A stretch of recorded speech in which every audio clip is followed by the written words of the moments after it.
पाटील नाराज आहे, त्यात दादा भुसे, तुम्ही आहे, गुलाबराव पाटील आहे, प्रकाश आंबेडकर आहे, यांच्या कार्यपद्धतीवर असमाधानी असल्याची चर्चा सुरू आहे। बघा, एकनाथ शिंदे हे पक्षाचे प्रमुख आहेत।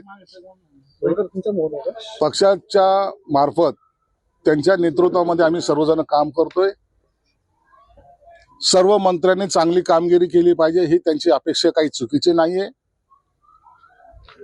त्यांच्या कामामध्ये पुन्हा सुधारणा व्हावी, त्यामध्ये कुणाचेही जरी नाव असले तर त्यांचा हेतू असाच आहे की सर्व मंत्र्यांनी आपलं आणखीन ऍक्टिव्ह काम थोडं जोरात वाढवलं पाहिजे, पक्षाचं काम केलं पाहिजे आणि त्याच्यात कोणतेही गैर नाहीये आणि तो त्यांचा अधिकार आहे। म्हणून नाराज असलेल्या हे मंत्री का तो मंत्री हे म्हणण्यापेक्षा त्यांना अपेक्षित असलेलं काम सर्व मंत्र्यांनी करावं हे त्याच्या मागचा त्यांचा उद्देश आहे आणि कुणाला काढायचं किंवा ठेवायचं हा त्यांचा सर्वस्वी अधिकार आहे।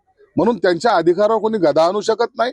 त्यांनी घेतलेला निर्णय हा आमच्या सर्वांसाठी अंतिम असणार आहे। बारामती निवडणुकीचा अर्ज परत घेण्याचा शेवटचा दिवस आहे, अजूनही तुमच्या सगळ्यांच्या आव्हानाला काँग्रेस आणि इतर पक्ष प्रतिसाद देत नाही, बिनविरोध होणार नाही असं सपकाळ पण तसंच मला बघा, काँग्रेसनी काय करावं हा त्यांचा प्रश्न आहे, परंतु महायुती म्हणून आमच्या सर्व पक्षाच्या नेत्यांनी सुनेत्रा वहिनीच्या पाठीशी उभं राहण्याचा निर्णय घेतलेला आहे आणि सर्वजण त्यांच्यासाठी जर बिनविरोध झाली नाही तर त्यांच्या प्रचारामध्ये आम्ही सर्वजण स्वतःला झोकून देऊ।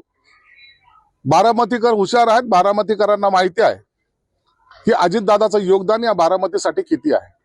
म्हणून निवडणूक झाली तर फार काही मोठी लढाई होणार नाही, परंतु होऊ नये अशी आमची इच्छा आहे। बरं, ते प्रवीण तोगडे यांचं एक वक्तव्य आहे, राम मंदिर बनवलं त्याच पद्धतीने लोकसंख्या नियंत्रण कायदा बनवणार, भारतात मुस्लिमांची संख्या वाढू देणार नाही, मुस्लिमांच्या शुक्रवारच्या नमाजला मंगळवारी हनुमान चालीसाने उत्तर दिलं।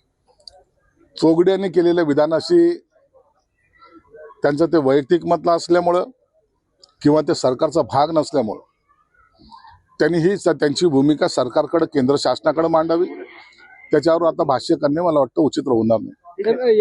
एक्सीडी इंडिया लिमिटेड कंपनीच्या एचआरने मॅनेजर त्या कंपनीच्या एलपीजी गॅस मिळत नाही, 450 कर्मचाऱ्यांना नोटीस बजावली, कंपनी उद्या बंद करणार। मी या संदर्भामध्ये माननीय मुख्यमंत्र्याला ते माझे अधिकारी जेव्हा भेटून गेले त्या टायमाला माननीय मुख्यमंत्र्याला मी सांगितलंही होतं।